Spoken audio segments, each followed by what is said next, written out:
From a frigid Dallas, and the concern right now are these rolling outages, these periodic blackouts that have been going into effect since early this morning. Turned catastrophe in just seconds. 8 million customers without power this morning. If you haven't been paying attention to the news lately, you might want to start. In 2021, many preppers had warned people about how to get ready and that they should get ready for the winter storm. The winter storm came and hundreds of people died as a result. Now the news is warning us about power shortages in the summer, and you can die from not having power in the summer. So let's go ahead and take a look at what they're saying. And tonight at 11, California energy already in short supply as we head into the summer months. State officials warning rolling blackouts may be in our future. The Mid-Continent System Operator, or MISO, which transmits power to about 15 Midwestern states, including a good portion of Arkansas, says they are preparing for a, quote, possible worst-case scenario this summer because there's a chance that there's just not enough electricity to go around. A few ways that you can keep your house cool is by using your emergency blankets to cover the windows of your homes. By doing so, it keeps in the cold air and pushes out the hot air, meaning that your house stays cold. Second, you can cook outside. If you have a barbecue stove, you can use it to cook anything. And in fact, you can use a barbecue like a stove. That way you're not heating up the air inside of your house, but rather using the heat outside. And on top of that, you can also use solar ovens. Solar ovens are great because they take zero energy and they just use the power of the sun. And on top of that, if it's already hot outside, it's not going to take that long to cook any meals that you would typically cook in an oven, but outside in the heat.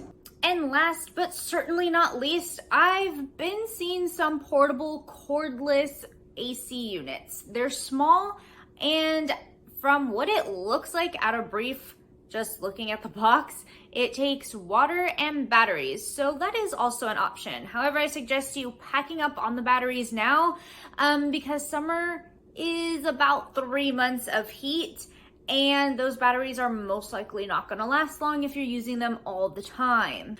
But of course, again, I don't know 100% how good they work or if it's really even a thing. But if you want me to go ahead and purchase one and do a review on it, go ahead and let me know in the comments below. That way I can go ahead and do it for you. Things to think about is going to be water. Start paying attention to the water that's around you, because if power is out, water may or may not be pumping to your house.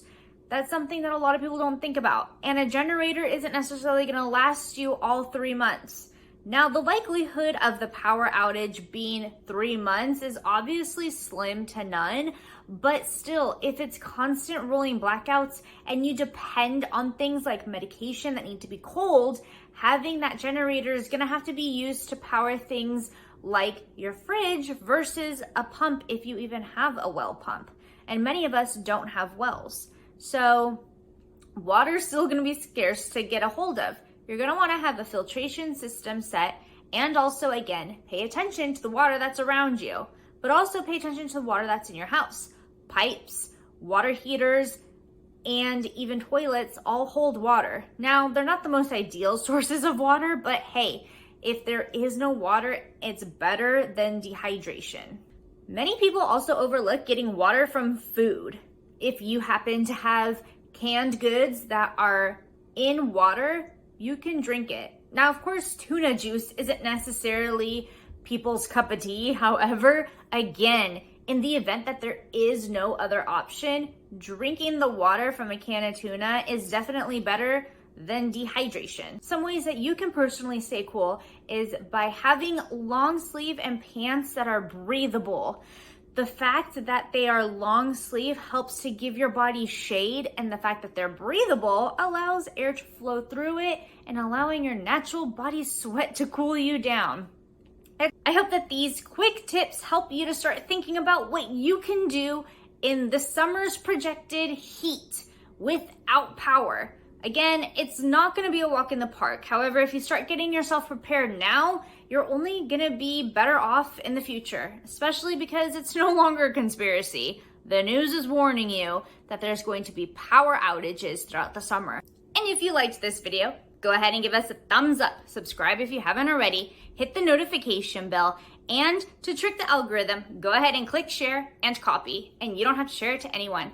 However, if there's someone that you think needs to get ready for the fuckery ahead, go ahead and send them the link to this. Let me know in the comment section what you think about today's tips and tricks, and of course, add any to help the community get better prepared for the fuckery ahead.